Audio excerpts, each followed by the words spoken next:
amul loo ci yokk ñu jàll ci beneen poñ honorable bëgg naa nag ñëw ci sa lecture bi nga am ci convocation yeeg arrestation yi tënku ci liggéeyu pôle judiciaire financier et puis liggéeyu CENTIF coow li bari na ci lool à travers ñaari bànqaas yooyu ñu ngi ciy woo ay nit ñu ngi ciy tëj ay nit ñu ngi ciy jàpp ay nit même bu dee sax quelque part yenn saa yi ñu ngi ciy libérer ay nit sa jàngat ci wàll wi. En fait pôle judiciaire financier bi ñu koy mettre en place. ci député yi ko voté woon. la bokkoon j'étais à l'époque député. Ah oui. Je me disais que ça allait être un outil très utile pour le Sénégal. Parce que dañu amoon CREI ñu nit ñi ñu ŋaññ ni CREI di fonctionner renversement de la charge de la preuve. ñu indi un pôle judiciaire financier qui est une institution institution judiciaire buy fonctionner comme n'importe quelle autre institution judiciaire nekk un tribunal de plusieurs degrés donc ñu am ci yaakaar ce qu'on est en train de voir aujourd'hui c'est que même magistrats yi ci seen bopp il y a des magistrats ngi gis un ancien magistrat à la retraite qui a été président de la cour d'appel de Kaolack qui est en train de dire que le pôle judiciaire financier prend des tendances très dangereuses aujourd'hui dañuy ñëw jàpp nit. oui dañuy ñëw jàpp nit. activer la police judiciaire. ñu téye nit pendant 3-4 jours mettre ko en garde à vue. oui le lendemain ñu bàyyi ko mu dem.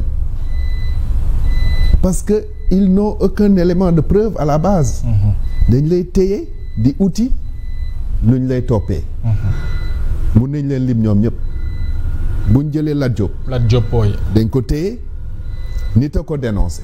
Lat Diop moom situation moo gën a nee nañ nit a ko dénoncé. Lat Diop moom vraiment nee nañ nit moo ko ger. ka ko ger mu ngi dox di dem yoonam. oui. mais kii ger ak kañ ger ñoo yem devant la loi. oui mënuñu am sax confrontation entre les deux. téye nañ ko saa yu chambre d'accusation joxe ko liberté provisoire. yow nga bañ le parquet bi opposé wu.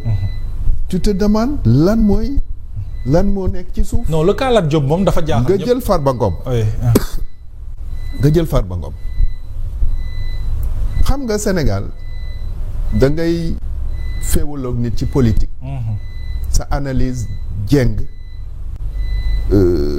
parce que nit ki neexu la. parce que tu penses que bu mu nekkee ci pouvoir bi dafa arrogant woon. non c'est pas comme ça qu'on gère la justice nit ki. man mun naa bañ a bokk ak moom dara ci politique mais buñ ko téyee ci anam yoo xam ne àndul ak yoon da nga war a jóg taxaw wax ne anam yi ñu ko téyee àndul ak yoon. D'abord Farba on lui reproche d'être à l'origine d'un blanchiment de capitaux. mais blanchiment de capitaux bu jógee trésor public. waaw mais ay la yowee nañ dem trésor public tas ko. wallaay. su fekkee ne sénégalais mun na blanchir de l'argent à travers le trésor public bi nga xam ne ñooy yore suñu alal. nañ tas trésor. comme si Farba dafa yor caabi. def trésor jël xaalis génnaat. mais Farba xaalis bi ñu koy reproché. trésor public la jógee. tout à fait. alors ña ko fay. anañu. foofu tamit da ngay téye nit ki di dem outil preuve. ça veut dire que. la présomption d'innocence Sénégal amatul valeur. Oui. amatul valeur et puis notre approche de la justice ne doit pas être une approche coercitive waruñ foog ne que justice day ñëw rek pour dóor. justice c'est aussi pour corriger quelquefois. Oui. pour accompagner. donc tous bi ci mujj mooy Aliou Sall ak jabaram. heureusement que mu génn. Aliou Sall on nous a parlé ici. man d'ailleurs slogan boobu dama ko bañoon tellement que bu ma déggaan nit di ko wax daf may énervé quoi suñu 400 millions xaw ma. suñu 400 000 waaw. ñaata lañ ko doon reproché. 6 000 milliards 6 000 milliards. léegi on parle de 240 millions blanchiment de capitaux. 240 millions. tu prends un homme et sa femme un jeudi. tu peux pas attendre lundi pour le convoquer. ah tey nga libéré ko sous caution. mënoon nañ ko xaar tey ñu convoqué ko. à quoi ça sert d'humilier les gens comme ça hein? Même bu fekkee ne politiquement da nga d'accord ak ñoom même bu fekkee ne da nga foog ne bi mu nekkee ci pouvoir bi def na lu bon nit dañ koy ormal. Vous pensez qu'il y a une volonté manifeste de faire mal? Mais c'est une volonté manifeste de faire mal. Aujourd'hui tout le monde sait que la justice est utilisé pour faire des vengeances politiques. Oui. Kilifa du fayu. Man, c'est pour ça que j'admire Abdoulaye Wade. Abdoulaye Wade, on lui a tout fait. Luñ ko deful amul ci politique. Il a pardonné. Mais bi mu ñëwee, mais il a même pardonné à des gens individuellement. Il y a des officiers de l'armée, de la gendarmerie, de la police yoo xam ne bu Abdoulaye Wade amoon esprit de vengeance ñooñu dañuy disparaître ñoom ak seen famille au lendemain de son accession au pouvoir. dafa ñëw dajale njaboot gi yëpp ne leen gannaaw ay jàmm. nañ leen jublu ci liggéey bi. C'est pour ça qu'il a pu impulser. Les grands travaux, les grandes constructions. Parce que boo buggee liggéey yenn yi du warut yooyu de parasiter sa bopp. ay kii defoon na ma fi lii démb foog ma fayeeku. Donc il faut que ñu génn ci affaire yooyu. La justice sénégalaise doit avoir un peu plus de hauteur. Et on doit pas l'utiliser comme un outil de vengeance. Justement daañu ñëwaat ci yow ci justice ba léegi mais Fallou naka nga ko jàngatee cette situation avec ces convocations arrestations ci liggéeyu pôle judiciaire financier ak CENTIF. waaw li ëpp li ñu war a ñëw surtout mooy CENTIF. CENTIF gëm naa ne toll nañ foo xamante ni dañ ko war a protéger parce que CENTIF du police politique.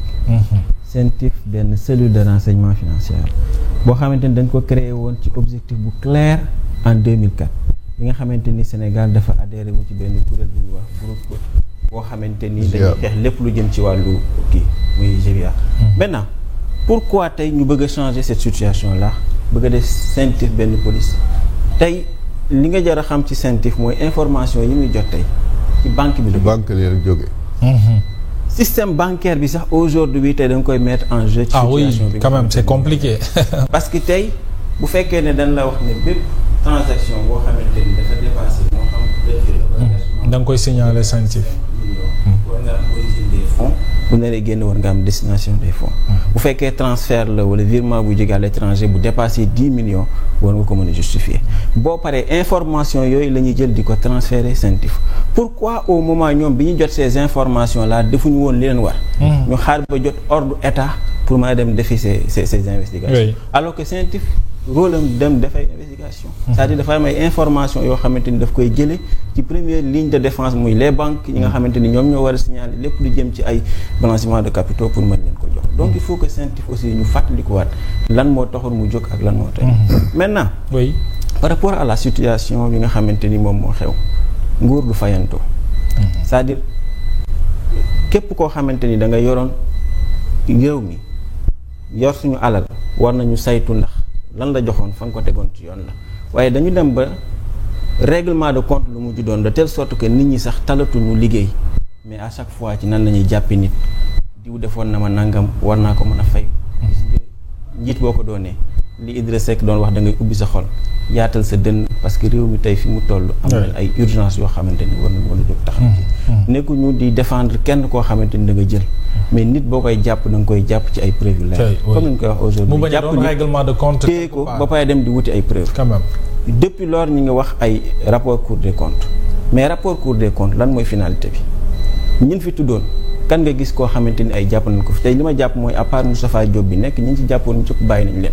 parce que lu ci ëpp sax dañ koy def ci précipitation. sur les 5 ministres imaginez aujourd'hui Mansour Faye temps bi nga ko téye fii yëpp xëy un bon jour nga génn ko mu dem. parce que aujourd'hui amoo benn preuve boo amoon lu la gënal. gëm naa ne Mansour Faye tey ba tey mi ngi ci kaso bi te du génn. donc ces situations là dañ ko war a mën a dépasser. boo koy jàpp da nga koy jàpp ci loo xamante ni lu fiable la. loo xamante ni tey am nga lépp lu jëm ci ay renseignements ainsi de suite. loolu doy pour nga mën koo jàpp. mais nag boo jógee ngir tey aujourd'hui ministère de la justice dem nga ba jàpp ne xañ na doxalul ni mu war a doxee. nga jële ko fi jële ministre de l'intérieur indi ñeneen ñu bees mais indi lu bees loolu sax taxul nga war a mën a jàpp nit ku deful dara. c'est ça. boo koy jàpp day def dara. c'est ça donc ministre boo mënti indi. que nekk un ministre de Pastef wala mu nekk feneen booy jàpp nit parce que yoon moo fi am. justice bi fi nekkoon démb di doxal justice dem ñu koy xalab justice boobu tey moom moo fi nekk. nit ñi buñ leen di jàpp dañ leen di jàpp ci loo xamante ni mën nañ ci teg preuve bu palpable ci noonu. boo demee ba ci biir amoo benn preuve da ngay bàyyi nit ki mu dem yoonam. maintenant préjudice bi nga ko teg nag mooy téye ko fa ay weer absolument et on a des cas yu bari yu dul jeex par rapport à. et puis après da ngay gis ay nit ñoo xamante ni da nga leen di jàpp ci ay délit d'opinion téye leen pendant 6 mois àtte leen bàyyi leen ñu dem. xoolal loolu. man je ne défends personne aujourd'hui Abdou Nguer depuis quand mi ngi nekk ci biir. délit d'opinion boobaak léegi ñi ngi xaar lan moo ñu wax ne dinañ dem na ko li lay topp yow yaa ko def. ñu dem au mois de novembre ñu ne ko finalement on te laisse wala boo gis tëddal 6 mois de sursis mat na demal nga ñibbi sa kër. lan la apporté un Badara Gadiaga nga jàpp ko lan la apporté aujourd'hui comme ni ma koy waxee priorité ñi ngi feneen. réew mi dafa tagga témbe dafa taxaw ci côté bépp. c'est ça bu ñu bëggul nag jublu ci problème mu sénégalais yi nga xamante ni da ngeen leen ne bu ngeen ñu joxee réew mi ci ñaari at. Sénégal jàpp. c'est ça alors honorable est-ce qu'on ne va pas vers la judiciarisation de ce mandat parce que ni mu ko waxee secteur bi gën a bouger mooy le secteur de la justice et tout le temps ñoom muy DG ministre ku ci génn rek li ngay njëkk a wax ci sa kàddu bokk na ci justice il faut que ñu justice day ñëw lu bari quoi maintenant est-ce que